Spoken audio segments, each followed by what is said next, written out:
And now, Chapter 16, Subduing Kaliya. When he understood that the water of the Yamuna was being polluted by the black serpent Kaliya, Lord Krishna took action against him and made him leave the Yamuna and go elsewhere, and thus the water became purified.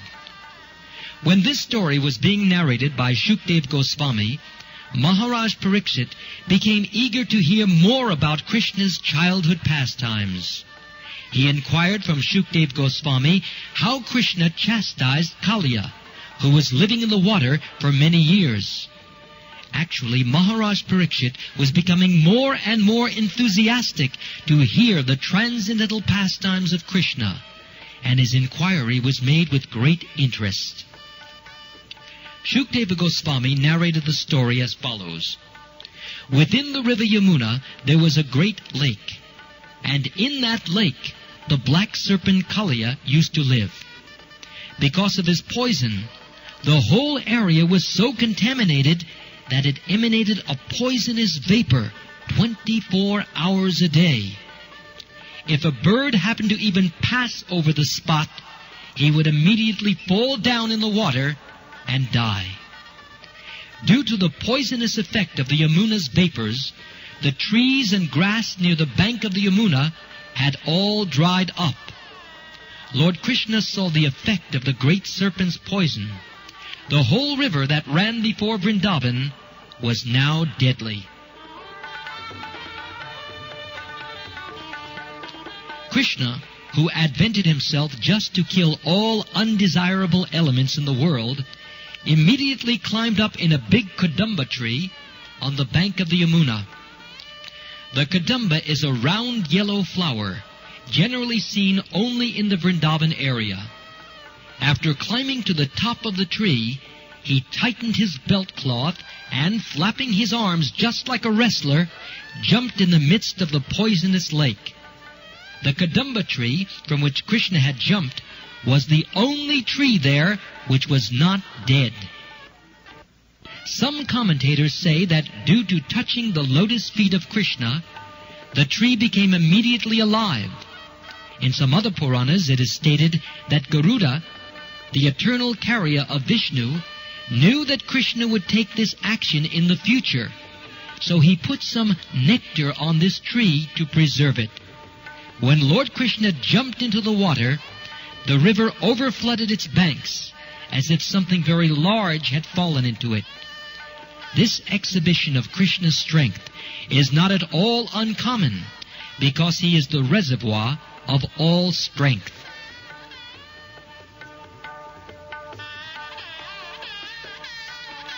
When Krishna was swimming about, just like a great strong elephant, he made a tumultuous sound which the great black serpent Kaliya could hear.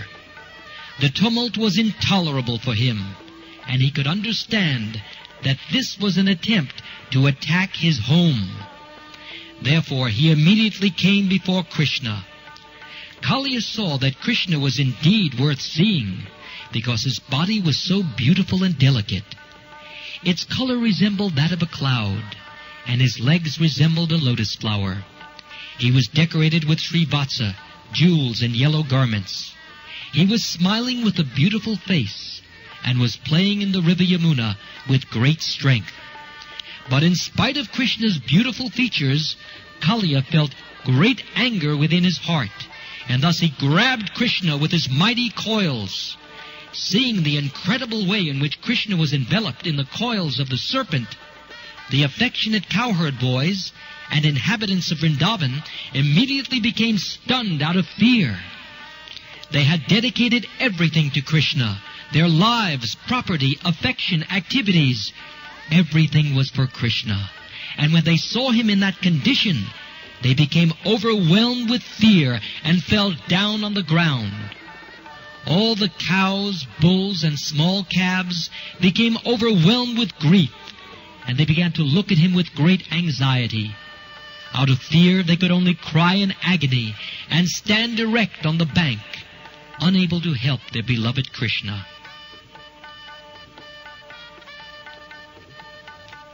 While this scene was taking place on the bank of the Yamuna, there were ill omens manifest. The earth trembled, meteors fell from the sky, and the left side of men's bodies shivered. All these are indications of great immediate danger. Observing the inauspicious signs, the cowherd men, including Maharaj Nanda, became very anxious out of fear. At the same time, they were informed that Krishna had gone to the pasturing ground without his elder brother Balaram. As soon as Nanda and Yashoda and the cowherd men heard this news, they became even more anxious. Out of great affection for Krishna, unaware of the extent of Krishna's potencies, they became overwhelmed with grief and anxiety because they had nothing dearer than Krishna, and because they dedicated their everything, life, property, affection, mind, and activities to Krishna. Because of their great attachment for Krishna, they thought, today Krishna is surely going to be vanquished. All the inhabitants of Vrindavan came out of the village to see Krishna. The assembly consisted of children, young and old men, women, animals, and all living entities. They knew that Krishna was their only means of sustenance. While this was happening, Balaram, who is the master of all knowledge, stood there simply smiling. He knew how powerful his younger brother Krishna was, and that there was no cause for anxiety when Krishna was fighting with an ordinary serpent of the material world. He did not, therefore, personally take any part in their concern. On the other hand, all the inhabitants of Vrindavan, being disturbed, began to search out Krishna by following the impression of his footsteps on the ground, and thus they moved toward the bank of the Yamuna. Finally, by following the footprints marked with flag, bow, and conch shell, the inhabitants of Vrindavan arrived at the river bank and saw that all the cows and boys were weeping to behold Krishna enwrapped in the coils of the black serpent. Then they became still more overwhelmed with grief. While Balaram was smiling to see their lamentation, all the inhabitants of Brajabhumi merged into the ocean of grief because they thought that Krishna was finished. Although the residents of Vrindavan did not know much about Krishna, their love for him was beyond comparison. As soon as they saw that Krishna was in the river Yamuna, enveloped by the serpent Kaliya, and that all the boys and cows were lamenting, they simply began to think of Krishna's friendship, his smiling face, his sweet words, and his dealings with them. Thinking of all these, and believing that their Krishna was now within the clutches of Kaliya, they at once felt that the three worlds had become vacant. Lord Chaitanya also said that he was seeing the three worlds as vacant for want of Krishna. This is the highest stage of Krishna consciousness. Almost all of the inhabitants of Vrindavan had the highest ecstatic love for Krishna. When Mother Yashoda arrived, she wanted to enter the river Yamuna, and being checked, she fainted. Other friends who were equally aggrieved were shedding tears like torrents of rain or waves of the river. But in order to bring Mother Yashoda to consciousness, they began to speak loudly about the transcendental pastimes of Krishna. Mother Yashoda remained still, as if dead, but her consciousness was concentrated on the face of Krishna. Nanda and all others who dedicated everything, including their lives, to Krishna, were ready to enter the waters of the Yamuna, but Lord Balaram checked them because he was in perfect knowledge that there was no danger.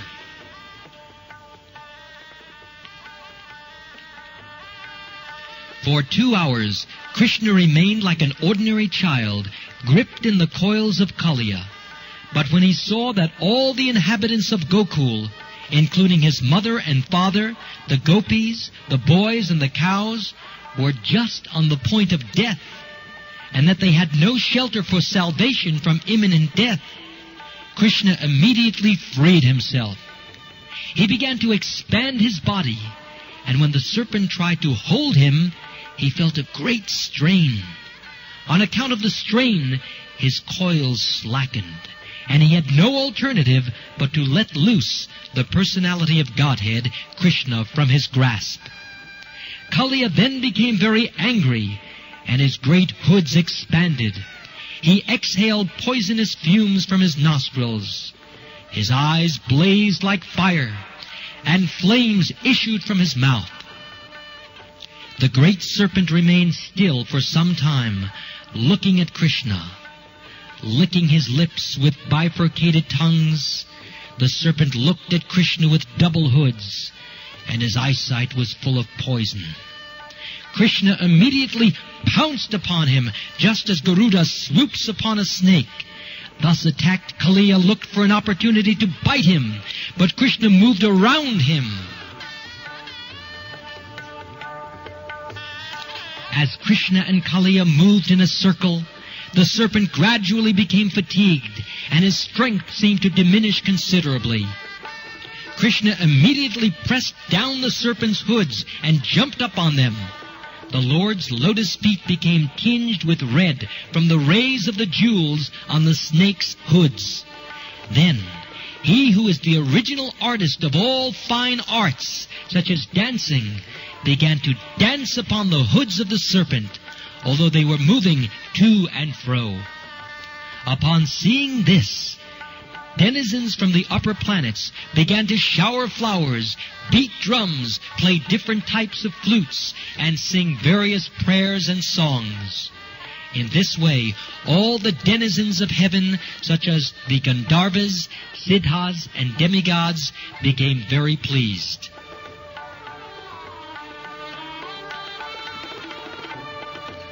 While Krishna was dancing on his hoods, Kaliya tried to push him down with some of his other hoods.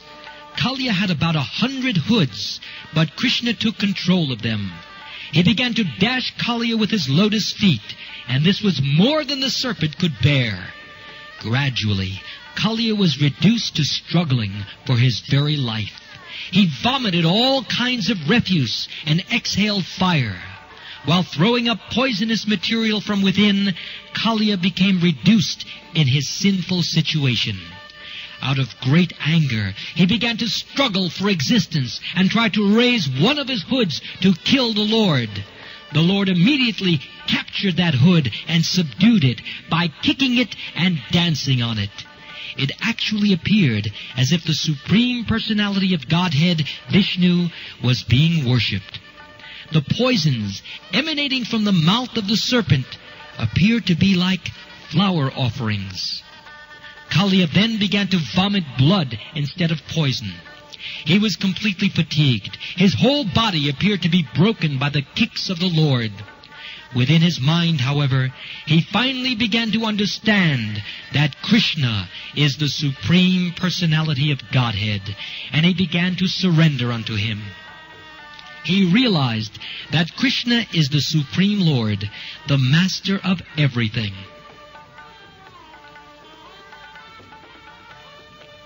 The wives of the serpent, known as the Nagapatnis, saw that their husband was being subdued by the kicking of the Lord, within whose womb the whole universe remains. Kaliya's wives prepared to worship the Lord, although in their haste their dress, hair, and ornaments became disarrayed. They also surrendered unto the Supreme Lord and began to pray.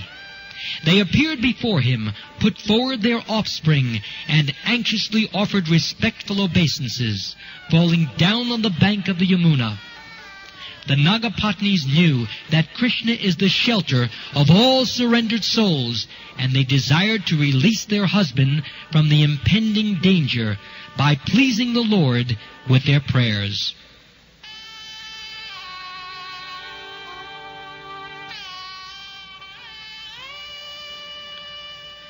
The Nagapatnis began to offer their prayers as follows.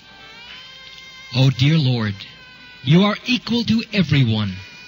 For you there is no distinction between your sons, friends, or enemies.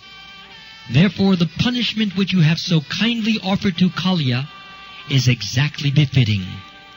O Lord, you have descended especially for the purpose of annihilating all kinds of disturbing elements within the world. And because you are the absolute truth, there is no difference between your mercy and punishment. We think, therefore, that this apparent punishment to Kaliya is actually some benediction. We consider that your punishment is your great mercy upon us, because when you punish someone, it is to be understood that the reactions of his sinful activities are eradicated. It is already clear that this creature, appearing in the body of a serpent, must have been overburdened with all kinds of sin. Otherwise, how could he have the body of a serpent?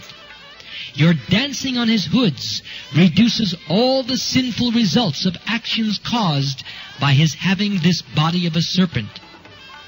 It is therefore very auspicious that you have become angry and have punished him in this way.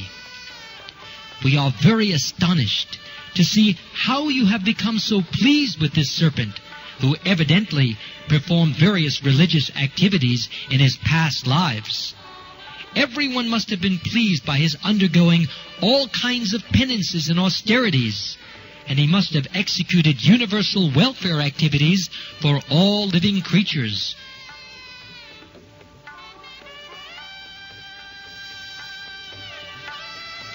The Nagapatnis confirm that one cannot come in contact with Krishna without having executed pious activities in devotional service in his previous lives. As Lord Chaitanya advised in his Shikshastika, one has to execute devotional service by humbly chanting the Hare Krishna mantra, thinking oneself lower than the straw in the street, and not expecting honor for himself, but offering all kinds of honor to others. The Nagapatnis were astonished that although Kaliya had the body of a serpent as the result of grievous sinful activities, at the same time he was in contact with the Lord to the extent that the Lord's lotus feet were touching his hoods. Certainly, this was not the ordinary result of pious activities. These two contradictory facts astonished them.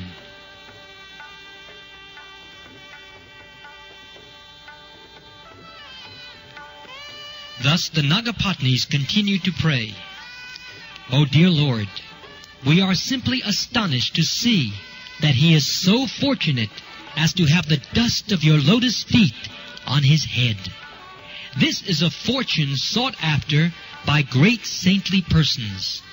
Even the goddess of fortune underwent severe austerities just to have the blessing of the dust of your lotus feet. So how is it that Kaliya is so easily getting this dust on his head? We have heard from authoritative sources that those who are blessed with the dust of your lotus feet do not care even for the highest post within the universe, namely the post of Lord Brahma, or the kingship of heavenly planets, or the sovereignty of this planet. Nor do such persons desire to rule the planets above this earth, such as Siddhaloka. Nor do they aspire for the mystic powers achieved by the yoga process. Nor do the pure devotees aspire for liberation by becoming one with you. My Lord, although he is born in a species of life which is fostered by the most abominable modes of material nature, accompanied with the quality of anger, this king of the serpents has achieved something very, very rare. Living entities who are wandering within this universe and getting different species of life can very easily achieve the greatest benediction only by your mercy.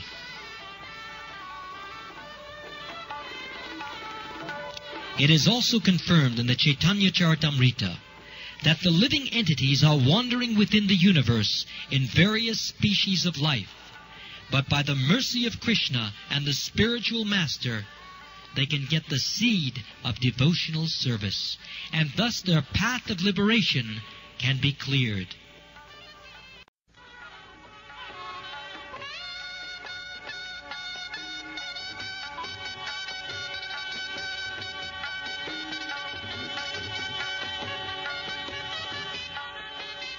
We therefore offer our respectful obeisances unto you, the Nagapatnis continued, our dear Lord, because you are the Supreme Person. You are living as the Super Soul within every living entity. Although you are transcendental to the cosmic manifestation, everything is resting in you. You are the personified, indefatigable, eternal time. The entire time force is existing in you, and you are therefore the seer and the embodiment of total time in the shape of past, present, and future, month, day, hour, and moment, everything. In other words, O Lord, you can see perfectly all the activities happening in every moment, in every hour, in every day, in every month, every year, past, present, future. You are yourself the universal form, and yet you are different from this universe. You are simultaneously one with and different from the universe. We therefore offer our respectful obeisances unto you. You are yourself the whole universe, and yet you are the creator of the whole universe. You are the superintendent and maintainer of this whole universe, and you are its original cause. Although you are present within this universe by your three qualitative incarnations, Brahma, Vishnu, and Maheshvara, you are transcendental to the material creation. Although you are the cause of the appearance of all kinds of living entities, their senses, their lives, their minds, their intelligence, you are to be realized by your internal energy. Let us therefore offer our respectful obeisances unto you, who are unlimited, finer than the finest, the center of all creation, and knower of everything. Different varieties of philosophical speculators try to reach you. You are the ultimate goal of all philosophical efforts, and you are actually described by all philosophies and by different kinds of doctrines.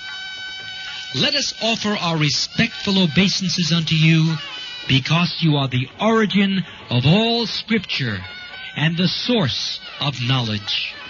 You are the root of all evidences, and you are the Supreme Person who can bestow upon us the supreme knowledge. You are the cause of all kinds of desires, and you are the cause of all kinds of satisfaction. You are the Vedas personified. Therefore, we offer you our respectful obeisances.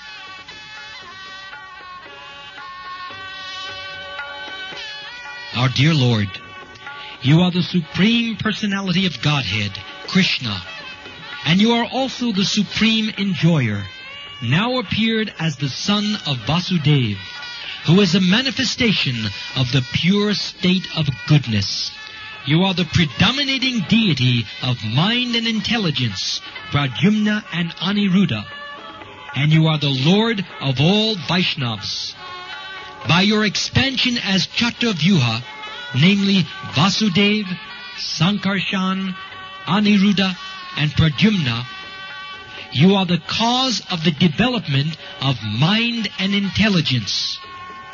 By your activities only, the living entities become covered by forgetfulness or discover their real identity. This is also confirmed in the Bhagavad Gita, 15th chapter.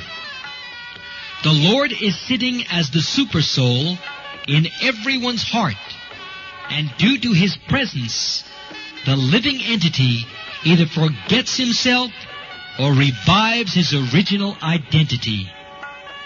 We can partially understand that you are within our hearts as the witness of all our activities, but it is very difficult to appreciate your presence, although every one of us can do so to some extent.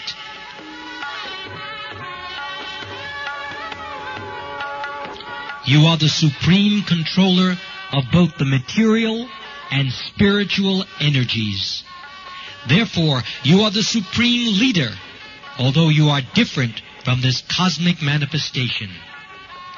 You are the witness and creator and the very ingredient of this cosmic manifestation. We therefore offer our respectful obeisances unto you, our dear Lord. In the matter of creating this cosmic manifestation, personally, you have nothing to exert. By expending your different kinds of energy, namely the mode of goodness, the mode of passion, and the mode of ignorance, you can create, maintain, and annihilate this cosmic manifestation. As the controller of the entire time force, you can simply glance over the material energy, create this universe, and energize the different forces of material nature, which are acting differently in different creatures. No one can estimate, therefore, how your activities are going on within this world. Our dear Lord, although you have expanded into the three principal deities of this universe, namely Brahma, Lord Vishnu, and Lord Shiva, for creation, maintenance, and destruction, your appearance as Lord Vishnu is actually for the benediction of living creatures. Therefore, for those who are actually peaceful and who are aspiring after the supreme peace, worship of your peaceful appearance as Lord Vishnu is recommended. O Lord, we are submitting our prayers unto you. You can appreciate that this poor serpent is going to give up his life. You know that for us women, our lives and everything are our husbands. Therefore, we are praying unto you that you kindly excuse Kaliya, our husband, because if this serpent dies, then we shall be in great difficulty. Looking upon us only, please excuse this great offender. Our dear Lord, every living creature is your offspring, and you maintain everyone.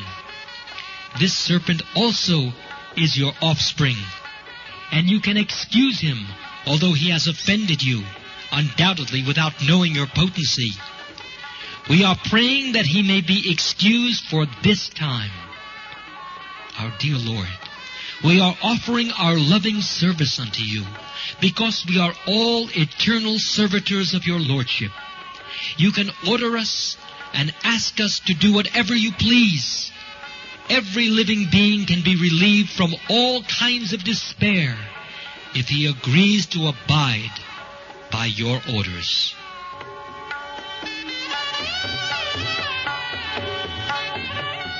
After the Nagapatnis submitted their prayers, Lord Krishna released Kaliya from his punishment.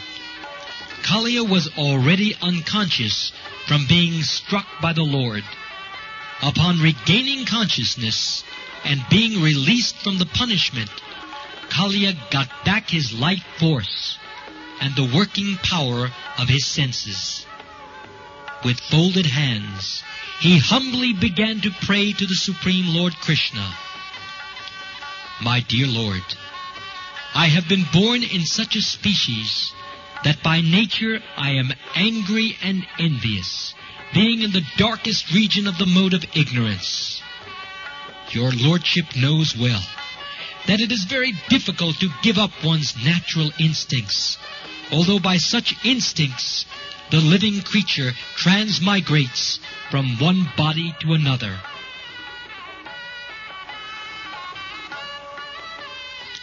It is also confirmed in the Bhagavad Gita that it is very difficult to get out of the clutches of material nature. But if anyone surrenders unto the Supreme Personality of Godhead, Krishna, the modes of material nature can no longer act on him.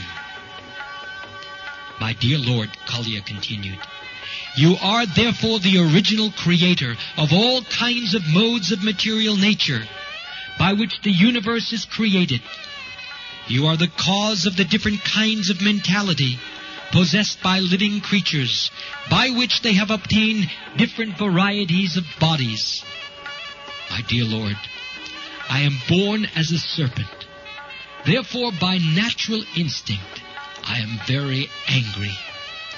How is it then possible to give up my acquired nature without your mercy? It is very difficult to get out of the clutches of your Maya. By your Maya, we remain enslaved. My dear Lord, kindly excuse me for my inevitable material tendencies. Now, you can punish me or save me as you desire. After hearing this, the Supreme Personality of Godhead, who was acting as a small child, ordered the serpent thus: you must immediately leave this place and go to the ocean. Leave without delay. You can take with you all your offspring, wives, and everything that you possess. Don't pollute the waters of the Yamuna. Let it be drunk by my cows and cowherd boys without hindrance. The Lord then declared that the order given to the Kaliya snake be recited and heard by everyone, so that no one need fear Kaliya any longer. Anyone who hears the narration of the Kaliya serpent and his punishment will need fear no more the envious activities of snakes. The Lord also declared, if one takes a bath in the Kaliya lake where my cowherd boyfriends and I have bathed, or if one, fasting for a day, offers oblations to the forefathers from the water of this lake, he will be relieved from all kinds of sinful reaction.